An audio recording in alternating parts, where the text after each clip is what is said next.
नमस्कार विद्यार्थी मित्रांनो. 8वीच्या अल्जेब्रा म्हणजेच बीजगणिताच्या परीक्षेचं थोडं टेन्शन आलंय. काळजी करू नका. आजच्या या विशेष उजळणीत आपण लिनियर आणि नॉन लिनियर फंक्शन्स एकदम सोप्या आणि मजेदार पद्धतीने कव्हर करणार आहोत. हा आपला फायनल रिव्ह्यू आहे, त्यामुळे नीट लक्ष द्या. चला तर मग आजच्या या सेशनचा अजेंडा पाहूया. आपण हे 5 टप्पे कव्हर करणार आहोत. 1. The linear function foundation. 2. Visualising lines versus curves. 3. Decoding math data tables. 4. Real world math models. आणि शेवटी 5. Avoiding common exam mistakes. हे टप्पे पार केले की तुमचा कॉन्फिडन्स नक्कीच वाढेल. तर आपला पहिला विभाग आहे 1. The linear function foundation building the basics. गणिताची कोणतेही परफेक्ट रिव्हिजन अगदी बेसिक्सपासूनच सुरू होते आणि हे समीकरण परीक्षेत हमखास दिसणार आहे. इथे आपल्याला बघायचंय स्लोप इंटरसेप्ट फॉर्म, म्हणजेच f(x) = mx + b, ज्याला आपण y = mx + b असंही म्हणतो. या पूर्ण समीकरणातला हिरो कोण आहे माहितीये? तो आहे कॉन्स्टंट रेट ऑफ चेंज, म्हणजेच बदलण्याचा तो स्थिर दर. लिनियर फंक्शन ओळखण्याची ही सर्वात मोठी आणि महत्त्वाची खूण आहे. आता या फॉर्म्युलामधल्या m आणि b चा नेमका अर्थ काय हे डोक्यात पक्क बसवून घ्या.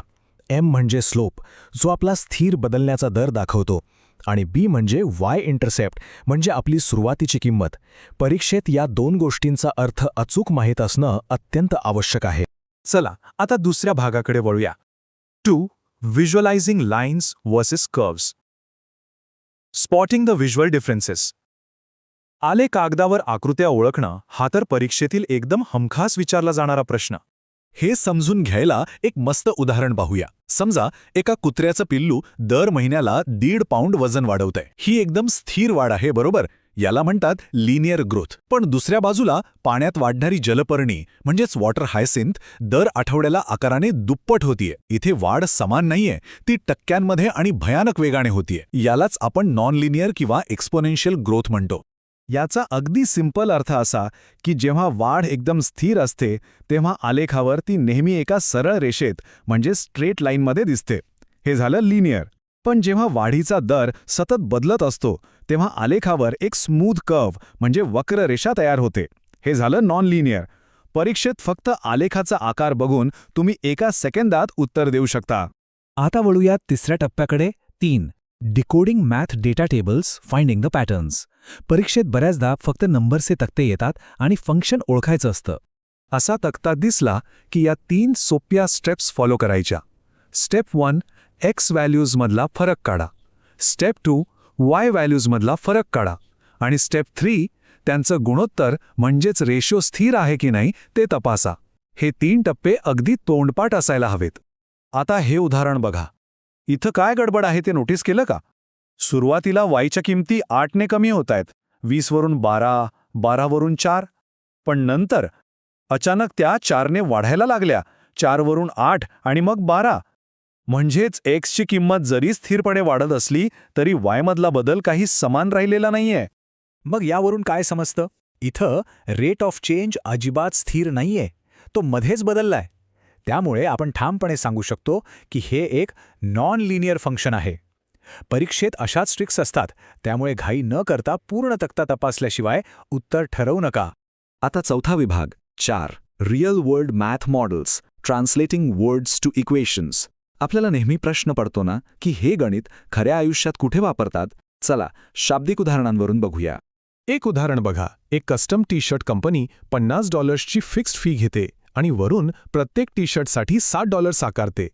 आता थोडा विचार करा, हे लिनियर फंक्शन आहे का? यातील स्थिर दराचा थोडा विचार करूया. आणि उत्तर आहे हो, अगदी बरोबर. हे एक लिनियर फंक्शन आहे. समीकरण कसं बनेल? f(x) = 7x + 50. इथं $50 ही आपली सुरुवातीची फिक्स्ड इनिशियल व्हॅल्यू आहे आणि प्रत्येक टी शर्ट मागे लागणारे $7 हा आपला कॉन्स्टंट रेट म्हणजे स्थिर दर आहे. आणखी एक उदाहरण. एक मूव्ही स्ट्रीमिंग सर्व्हिस महिन्याला $4.5 फी घेते आणि प्रत्येक डाउनलोड केलेल्या मूव्हीसाठी $0.35 अतिरिक्त घेते. मनातल्या मनात समीकरण तयार करून बघा, हे लिनियर आहे का? येस, हे सुद्धा लिनियर फंक्शनचं आहे. f(x) = 0.35x + 4.50. इथे प्रत्येक मूव्हीसाठी लागणारे $0.35 हा आपला स्थिर दर आहे.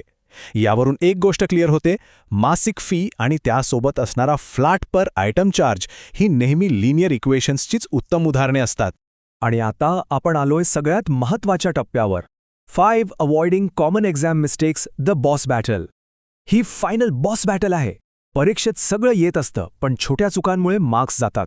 त्या कशा टाळायच्या ते आपण पाहणार आहोत. परीक्षेत सहसा मुलं कुठे अडकतात? एक तर धन आणि ऋण संख्यांच्या म्हणजे पॉझिटिव्ह निगेटिव्ह नंबर्सच्या बेरजेचे आणि वजाबाकीचे नियम विसरण्यात. दुसरं म्हणजे चुकीच्या क्रमाने गणित सोडवणं. नेहमी रिव्हर्स बेडमास किंवा पेमडास लक्षात ठेवा. आणि तिसरी भयंकर चूक, समीकरणाच्या एकाच भागाला डिवाइड करणं. हे उदाहरण बघा. इथं ही चूक एकदम स्पष्ट दिसते. 4m + 12 = 8 या समीकरणात फक्त 4m ला 4ने भागणं पूर्णपणे चुकीचं आहे. गणिताचा बेसिक रूल आहे, जे काही कराल ते समीकरणाच्या दोन्ही बाजूंना समान लागू झालं पाहिजे. त्यामुळे योग्य पद्धत म्हणजे 4m + 12 या संपूर्ण बाजूला 4ने भागणं. हा समतोल, हे बॅलेन्सिंग अल्जेब्रात सगळ्यात महत्त्वाचं आहे. तर परीक्षेला जाण्यापूर्वी ही फायनल चेकलिस्ट डोक्यात फिट बसवा. 1. प्रत्येक स्टेप कागदावर लिहा, मनातल्या मनात कॅल्क्युलेशन करत असलात तरीही. 2. गुणाकार किंवा भागाकार करताना तो नेहमी संपूर्ण बाजूला म्हणजे एंटायर साईडला करा. 3. आणि समीकरण सोडवताना नेहमी उलट क्रमाने विरुद्ध ऑपरेशन्स लागू करा. बरं, आजच्या या उजळणीत आपण खूप साऱ्या गोष्टी क्लिअर केल्या आहेत. एकदा का तुम्हाला हा कॉन्स्टंट रेट ऑफ चेंज अचूक ओळखता आला की परीक्षेची भीतीच पडून जाईल. पण जाता जाता एक प्रश्न. हे सगळं शिकल्यावर आता तुम्हाला तुमच्या आजूबाजूच्या खऱ्या जगात असे किती लिनियर पॅटर्न्स लपलेले दिसतील? विचार करत रहा. आजच्या या सेशनमध्ये जोडले गेल्याबद्दल धन्यवाद आणि तुमच्या परीक्षेसाठी खूप खूप शुभेच्छा.